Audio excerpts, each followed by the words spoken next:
अभी आप जिन प्रश्नावली में आगे चले हैं डिफरेंशिएशन में, 5.7 में कुछ बचा हो तो उनको पहले पूछिए। 7, 7 में तो प्रोडक्ट रूल लगेगा, e⁻²x cos 3x, nothing difficult about it. e⁻6x and cos 3x, yes, come on। 5.7 सवाल आप पूछ रहे हैं। चलिए, e⁻x cos 3x का डेरिवेटिव चाहिए। d/dx of e⁻6x cos 3x। देखो, एक फंक्शन ये हो गया पहला fx, एक फंक्शन ये हो गया gx, दो हो गए ना फंक्शन। तो fx हमें चाहिए क्या? d/dx of f of x into gx। ये क्या मांग रहा है? ठीक है, प्रोडक्ट रूल कह रहा है। ठीक, product rule. Product rule differentiation का क्या कहता है? पहले का एक का डेरिवेटिव, दूसरा एज इट इज, और फिर दूसरे का डेरिवेटिव पहला एज इट इज।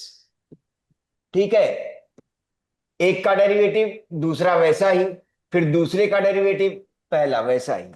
चलिए, तो चेन रूल में आपको ध्यान होगा क्या कि e⁻6x का डेरिवेटिव क्या बना? ये 6x, इसको t मानते हो तो 6 उसका डेरिवेटिव जो 6x का है, 6 कोफिशिएंट बाहर आ जाता है, तो 6 e⁻6x। किसी को अगर याद ना रहा हो चेन रूल, चेन रूल हर सवाल में अंदर ही अंदर चलता रहेगा। ठीक है, cos 3x डेरिवेटिव हो गया पहला, और उसके बाद अब आए e⁻6x as it is, cos 3x का माइनस 3 sin 3x हो गया। ठीक है, यही आंसर लिखा होगा। और ये कॉमन भी आ सकता है क्या? Thrice e⁻6x and then 2 cos 3x minus sin 3x। इसको सिंप्लीफाई वो कर सकते हैं, अब तब आंसर लिखा होगा। e⁻6x पहले इसका डेरिवेटिव, तो क्या आएगा? e⁻6x और 6 इसका, फिर cos 3x as it is, फिर e⁻6x as it is cos 3x का माइनस 3 sin 3x। 3 कॉमन लिया गया और ये आ गया 2 cos 3x sin 3x। 9 नहीं आएगा, अगर ये पावर कुछ और है और ये 3 कुछ और है तभी किताब वाला आंसर आएगा, नहीं तो नहीं आएगा। किताब वाले में आंसर में 9 कॉमन ले लिया है, जो गलती साबित होगा, क्योंकि e⁻6x आंसर में भी व्यक्त किया गया है। अब इसको सोच सकते हैं, सवाल देखें कि जो 9 आंसर में दिया है उसके अनुसार सवाल में परिवर्तन देना चाहेंगे, तो चाहें तो उत्तर में परिवर्तन करें, अगर सवाल यही माने तो उत्तर में परिवर्तन करें, और अगर उत्तर किताब वाला माने तो सवाल में थोड़ा सा जो परिवर्तन चाहिए मैं उसे अभी ला रहा हूं। ठीक है, 3 cos 3x minus 4 sin 3x, integrate कर देंगे तो भी हो सकता है, लेकिन ऐसे ही पता चल जाएगा। ठीक है, आगे आइए। 9 × 3 = 27, e⁻6x cos 3x, और 9 × 4 = 36, e⁻6x और sin 3x। ये चीज, तो अब e⁻6x चूंकि आंसर में लिखा हुआ है, इसलिए 6 के अलावा कोफिशिएंट की कोई संभावना बनती नहीं है। ये है सिचुएशन। हाँ, द्वितीय, कंफ्यूजन दूर हो गया। सेकेंड डेरिवेटिव d/dx, पहले भी बार बार बता रहे हैं, सेकेंड डेरिवेटिव मांगा है। तो ऊपर क्वेश्चन लिखा है, प्रश्न संख्या 1 से 10 तक के लिए फलनों के द्वितीय कोटि के अवकलज निकालिए। ठीक है, तो द्वितीय कोटि का अवकलज देना है। ठीक है, तो दूसरा फिर से डिफरेंशिएशन करना था। ठीक है, सेकेंड डेरिवेटिव लेना था, किसी का ध्यान नहीं गया ऊपर क्वेश्चन। 1 से 10 तक सेकेंड डेरिवेटिव है। ठीक है, तो चलिए अब इस पे आइए। ठीक, तो इस पर भी प्रोडक्ट रूल और इसका भी प्रोडक्ट रूल। तो अब अगेन तो डिफरेंशिएटिंग अगेन, अभी लिख देते हैं, वही आंसर निकाल रहे हैं। डिफरेंशिएटिंग अगेन, 1 से 10 तक सेकेंड डेरिवेटिव मांगा गया था। डिफरेंशिएशन, डिफरेंशिएटिंग अगेन, तो पहले इसका 6 बार निकाल लीजिए। d/dx of e⁻6x cos 3x, ठीक है। अब उसके बाद ये आया, अगला है इसका -3 आ गया, और फिर से d/dx ऑफ e⁻6x, ठीक है, और sin 3x। चलिए प्रोडक्ट रूल लगा देते हैं, ठीक है, दोनों पर। इस पर प्रोडक्ट रूल लगा, तो इसका मतलब है कि ये बड़े सवाल 1 से 10 तक जो सेकेंड ऑर्डर डेरिवेटिव पूछे गए हैं उनमें से एक सवाल पूछा जा सकता है। d/dx ये आ गया। चलिए 6, फिर से पहले का derivative 6 e⁻6x cos 3x as it is, and then minus cos, अब e⁻6x एज इट इज, ठीक है, cos 3x का -3 sin 3x एक आ गया। इसका डेरिवेटिव -3। चलिए e⁻6x का derivative 6 e⁻6x sin 3x as it is, अभी उत्तर आ रहा है यही वाला, ठीक है, क्लियर। और उसके बाद sin 3x का 3 cos 3x आ जाएगा, e⁻6x 3 cos 3x। आइए चलिए, तो 6 × 6 36 e⁻6x cos 3x, 6 × 3 -18 e⁻6x sin 3x, ठीक है। 3 × 6 कितना, ये माइनस पहले से है, और -18, फिर से -18 e⁻6x sin 3x, ठीक है। और उसके बाद कितना, 3 × 3 ये माइनस का 9, 9 e⁻6x cos 3x। All right, चलिए अब ये 36 आए, कितने, 36 e⁻6x cos 3x, साइन और देख लीजिए, ठीक है, ये माइनस के, ये माइनस का, ये प्लस का, ठीक है। तो 36 ये, और ये कितने हुए, माइनस फिर से 36, 36 e⁻6x और sin 3x, क्योंकि 18 18 दो बार है माइनस के, और फिर -9 टाइम्स e⁻6x cos 3x आ गया उत्तर। सेकेंड डेरिवेटिव मांगा गया था, हम लोग फर्स्ट डेरिवेटिव में उत्तर देख रहे थे, ठीक है। आइए 36 -9 कितने बचे, 27, ठीक है, और e⁻6x cos 3x माइनस, फिर कितना बचा, 36 e⁻6x sin 3x। All right, आगे आइए, फिर से क्या आया, अब कॉमन मिल गया, 9 कॉमन, ठीक है, e⁻6x कॉमन, और उसके बाद 3 आया, 3 cos 3x, और 9 कॉमन हो चुका है, तो -4 sin 3x। तो ऐसे सवाल सरल पेपर आने पर बन जाएंगे। 1 से 10 तक सेकेंड ऑर्डर डेरिवेटिव के लिए इंपॉर्टेंट है सवाल, ठीक है। 5.7, 5.7 सेकेंड ऑर्डर डेरिवेटिव के सवाल कहा, 1 से 10 तक, ठीक है। चलिए ये उत्तर आ गया आपका, सेकेंड ऑर्डर डेरिवेटिव मांगा गया था, ये लिख लीजिए, फिर 12वां सवाल आपका बताएं। 5.7, 12वां, y is equal to cos inverse x is given, you have to find second order derivative. ये सवाल बहुत इंपॉर्टेंट बन जाता है, क्योंकि उन्होंने कह दिया d2y/dx², you are suppose to find it in terms of y only, ठीक है, केवल y के पदों में लिखिए, इसलिए इंपॉर्टेंट है, वेरी इंपॉर्टेंट। क्यों, y के टर्म्स में मांग दिया है इसलिए, ठीक है।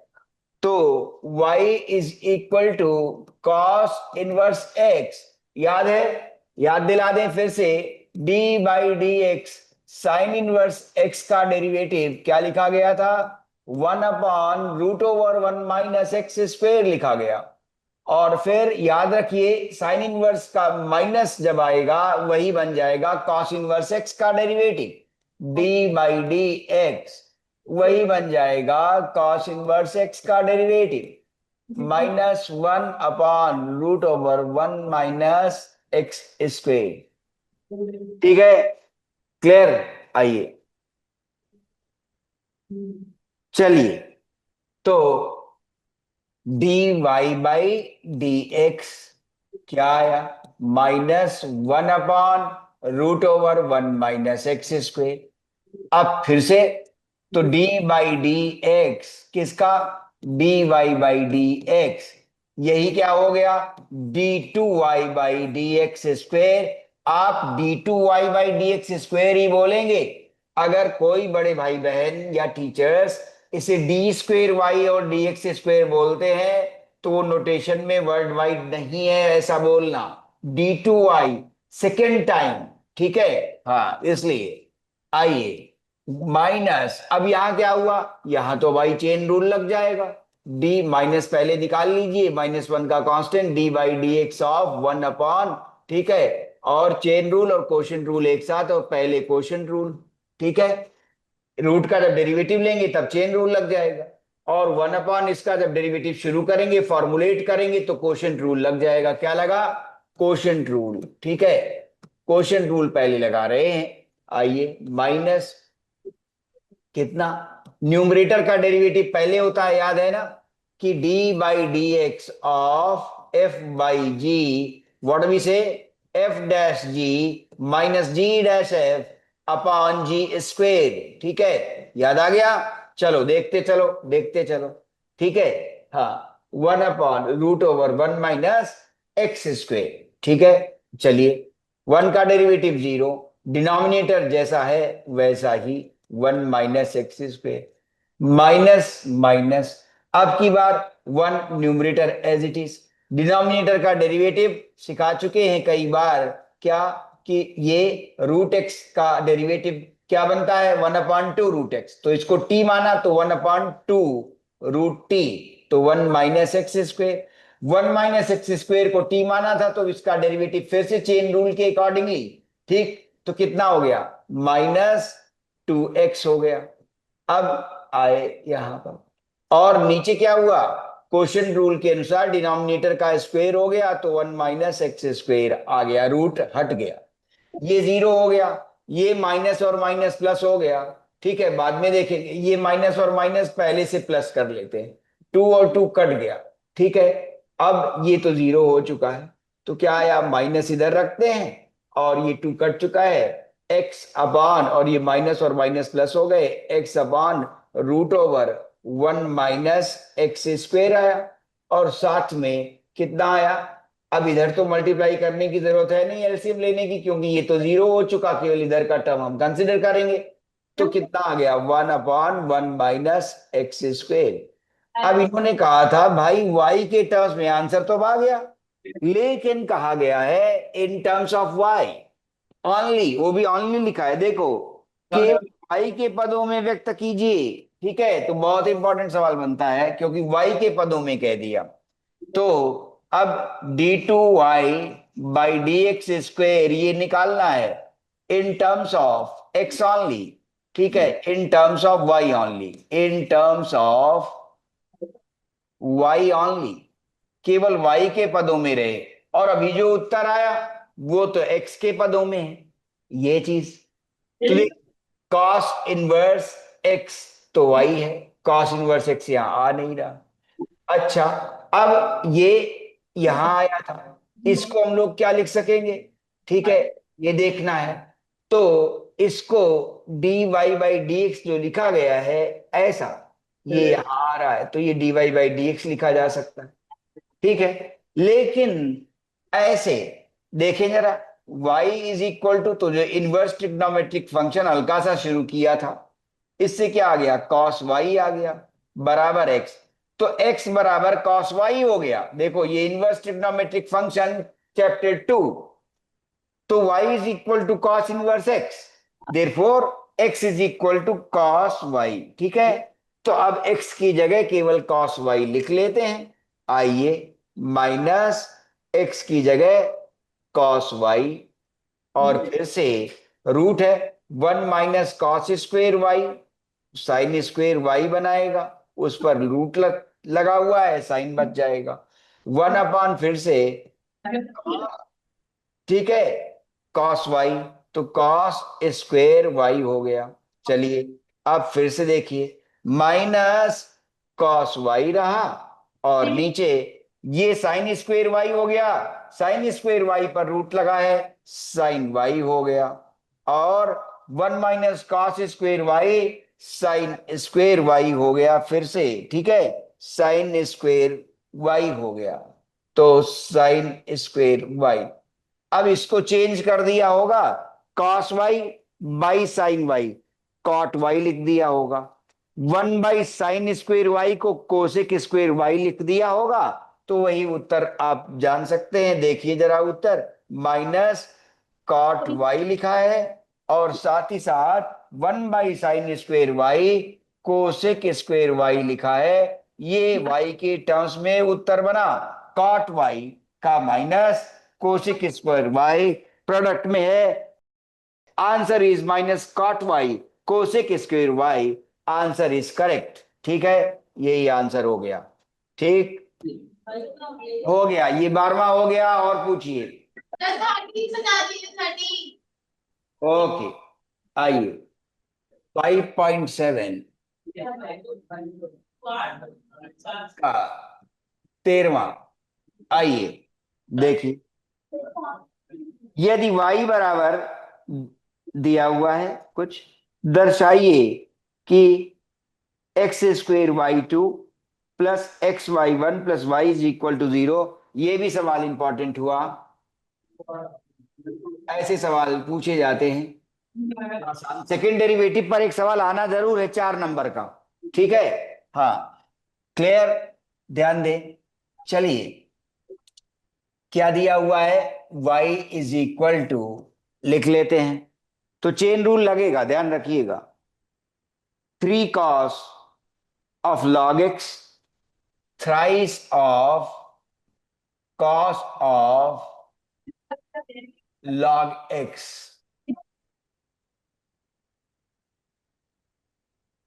plus 4 times sin of log x plus 4 times sin of log x। अब दिखाइए, ये ध्यान रहेगा कि सेकेंड ऑर्डर डेरिवेटिव को y2 कहते हैं, ठीक है, y2, और फर्स्ट ऑर्डर डेरिवेटिव को y1 कहते हैं, और फंक्शन को y कहते हैं, ठीक है। ये ध्यान रहे, ये नोट रखना दिमाग में, ठीक है। तो आइए, चलिए पहले dy/dx, चलो 3 तो रहेगा, कांस्टेंट है, कॉस का डेरिवेटिव, ये कॉस टी मान लिया, कॉस टी का माइनस साइन टी, ठीक है, साइन टी, टी क्या है, लॉग एक्स है, लॉग एक्स का डेरिवेटिव, टी का डेरिवेटिव फिर से, तो 1/x हो गया, प्लस 4 कांस्टेंट है, साइन का डेरिवेटिव कॉस, तो चेन रूल ना, कि पहले साइन का फिर लॉग का, पहले कॉस का फिर लॉग का, तो कॉस, साइन का cos, cos of log x, और लॉग एक्स का फिर से 1/x। तो देखो क्या, 1/x तो कॉमन मिल रहा है, तो x 1/x कॉमन मिल रहा है, x मल्टीप्लाई कर देते हैं, क्योंकि रिजल्ट में ऐसा मांगा गया है, xy1 आया है, तो इसमें पूरे में x मल्टीप्लाई कर रहे हैं, तो इधर x कैंसिल हो जाएंगे, x dy/dx, ठीक है, -3 times sine of log x. सरल पेपर बनने पर ऐसा सवाल बहुत पूछा जाता है, important for easy paper, easy question paper. आइए, plus 4 times cos of log x. अब चूंकि सेकेंड डेरिवेटिव मांगा है रिलेशन में, इसलिए सेकेंड डेरिवेटिव लेना होगा, एक्स वाई वन आ गया ये, ठीक है, एक्स वाई वन, ठीक। अब उसके बाद चले इसका डेरिवेटिव फिर से लेते हैं। तो जब फिर से डेरिवेटिव लेंगे तो प्रोडक्ट रूल लग जाएगा ना। एक्स का derivative 1 dy by D x, ठीक है। डिफरेंशिएटिंग अगेन, फिर से डिफरेंशिएट करने जा रहे हैं, ठीक है। तो फिर से जब डिफरेंशिएट करेंगे तो dy by D x, x का derivative 1 dy by D x ऐसे ही, plus x as it is, dy by D x का फिर से डेरिवेटिव तो d2y by D x square. अब आइए फिर से, चलो अभी साइन का डेरिवेटिव लिख चुके हो, तो माइनस थी तो कांस्टेंट है, साइन का होता है कॉस, तो कॉस ऑफ लॉग एक्स, और लॉग एक्स का फिर से 1/x। अब 4 पहले से रहेगा, कॉस, कॉस का साइन होता है माइनस का, तो minus sine of log x, log x का डेरिवेटिव फिर से 1/x। अब एक एक्स और मल्टीप्लाई कर देते हैं क्योंकि ये एक्स फिर से कैंसिल हो जाए, तो क्या बचा, x d Y by D x. एक एक्स और मल्टीप्लाई किया, आ गया रिजल्ट जो पूछा गया है कि ये दिखाइए, दर्शाइए। एक्स कट गया, क्या आ गया, -3 cos log x minus 4 sine of log x. All right, minus common है तो माइनस कॉमन ले लिया, ठीक है, और लिख लिया 3 times cos of log x, और फिर से 4 times sine of log x. All right, आइए अब माइनस, ये क्या बन गया देखो ध्यान से, इन सवालों में यही सरलता है क्या, कि अब वो y फिर से आ गया, देखो ये y है ना, यही तो फिर से उत्पन्न हुआ, तो ये -y हो गया। तो अब आंसर आ गया क्या, पहले d2y वाला dx स्क्वेयर वाला टर्म लिख लो, ये हायर ऑर्डर का है इसलिए पहले इसे लिख लो, d2y by D x square, फिर second term x dy by D x, और फिर ये -y इधर आया तो +y हो गया, इज इक्वल टू 0 हो गया। आ गया आंसर, यही कहा गया था कि एक्स स्क्वेयर y2 और plus xy1 plus y is equal to 0। आ गया उत्तर, और ढूंढो। हाँ बोलो, पूछो, कहीं डाउट है तो बताओ।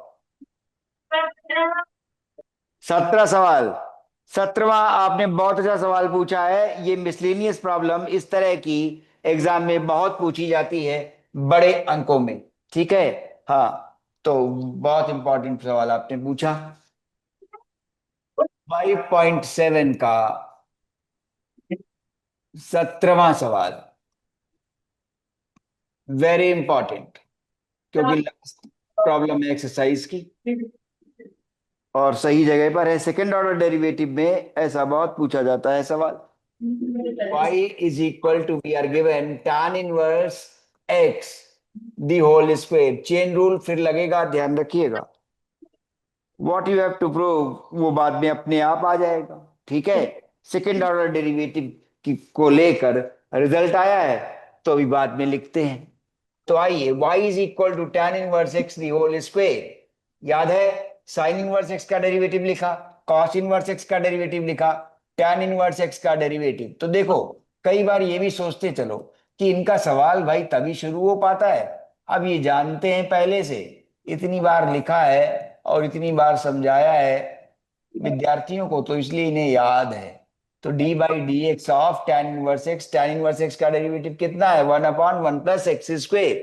तो अब चेन रूल लगाना, तो पहले इसे अगर हमने टी कहा तो टी स्क्वेयर का पहले आएगा, तो 2t हो जाएगा, टी स्क्वेयर का डेरिवेटिव 2t ना, तो पहले लिखिए D by D x is 2, T क्या है, tan इनवर्स एक्स है, और tan इनवर्स एक्स का डेरिवेटिव फिर से लेना पड़ेगा, टी का डेरिवेटिव फिर से ना चेन रूल के अकॉर्डिंगली, तो tan इनवर्स एक्स का डेरिवेटिव 1 प्लस एक्स स्क्वेयर, ठीक है।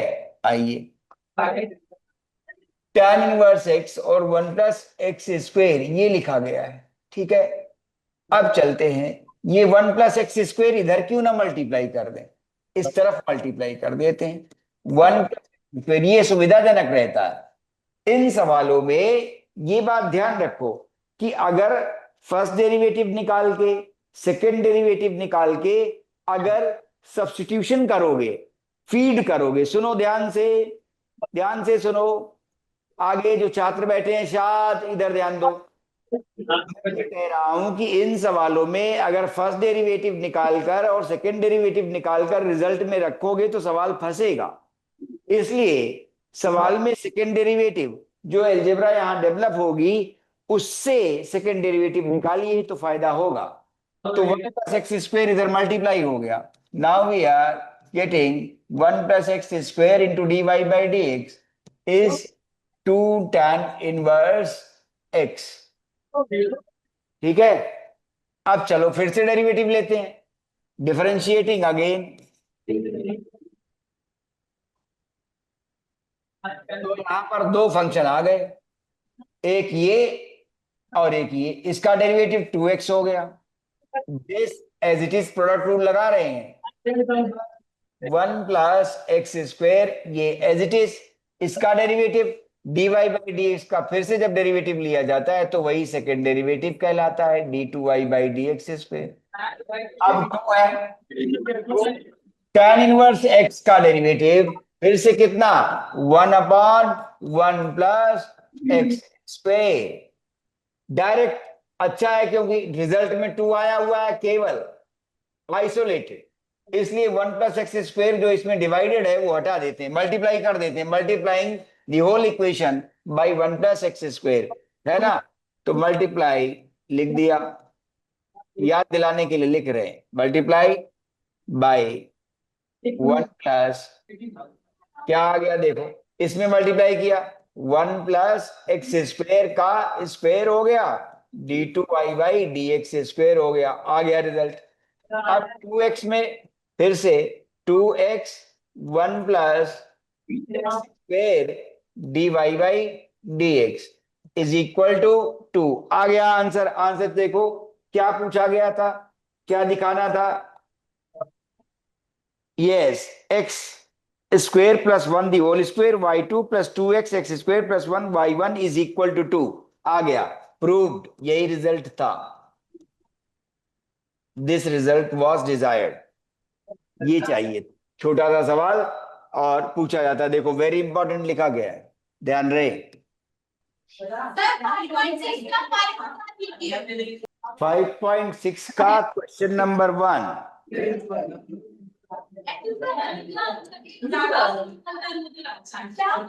हाँ वेरी गुड। तो पैरामीट्रिक डिफरेंशिएशन पर 1 नंबर के सवालों में ऐसे सवाल आ सकते हैं। 5.6 का सवाल नंबर 1 पैरामीट्रिक डिफरेंशिएशन पर ये एक्सरसाइज थी, ठीक है। हाँ, फलनों के प्राचलिक रूपों के अवकलज, पैरामेट्रिक फंक्शंस, ठीक है, पैरामेट्रिक फॉर्म्स का डिफरेंशिएशन आया। देखो x बराबर दे दिया गया कितना, 280², x is equal to 280² and y is equal to 8 e⁴ e⁴ all right. अब चलिए, मैंने सिखाया था प्राचलिक अवकलन, ठीक है, पैरामेट्रिक डिफरेंशिएशन, प्राचलिक, ठीक है, अवकलन, पैरामेट्रिक डिफरेंशिएशन, क्या सिखाया था उसमें, अगर x दिया हुआ है किसी पैरामीटर t में ft, y दिया गया है किसी पैरामीटर t में, दोनों, तो dy/dx कैसे निकाला जाता है, इसके लिए मैंने सिखाया था कि आप निकालिए, ठीक है, क्या, dx/dt निकालिए और dy/dt निकालिए, और फिर सिखाया कि dy/dx कैसे मिलेगा, dy/dx मिलेगा dy/dt डिवाइडेड बाई dx/dt, ठीक है, clear. Divided by dx by dt। तो चलिए dx बाई डी टी यहां निकालें। dx by d t, two तो कांस्टेंट है, ए भी कांस्टेंट है, टी स्क्वेयर का 2t होता है। ठीक है, कितना हुआ 480। और अब यहां पर dy बाई डी टी ये निकालिए, ए कांस्टेंट है, t⁴ का 4t³ आ जाएगा। ठीक है, कितना हो गया 4a t³। देयरफॉर देखो जरा ध्यान से, बस ध्यान यही रखना है कि जब पैरामीट्रिक डिफरेंशिएशन में dy बाई डी एक्स मांगा जाएगा तो जिसका फंक्शन था, जिस प्राचलन का, ठीक है, जिस पैरामीटर का फंक्शन है, किसका पैरामीटर t में लिखा गया, ठीक है, फंक्शन x और y अलग अलग, तो हम dy बाई डी टी निकालेंगे, dx बाई डी टी से डिवाइड कर देंगे। और dy by D x is equal to dy by d t divided by dx by d t. dy by d t ये लिखा है 480³ upon dx by d t 480। ठीक है, 4a cancel हुआ और ये t³ बाई टी स्क्वेयर बच गया। ठीक है, आंसर। ठीक, तो dy by D x T square, और टी स्क्वेयर को अगर x बाई 2a लिखना चाहें तो वो लिख सकते हैं, लेकिन आंसर यदि t में लिखा है तो t में ही लिखिए। ठीक है, T square answer is correct, answer यही है। बस ध्यान ये रहे कि एक नंबर में पैरामीट्रिक डिफरेंशिएशन का छोटा सा सवाल पूछा जाता है, ऐसे एक अंक में, 1 मार्क, इंपॉर्टेंट भी है। ऐसे सवाल पूछे जाएंगे क्या, पैरा सवाल पूछने थे, इस पर ध्यान दीजिए। ओके बाय, चलो।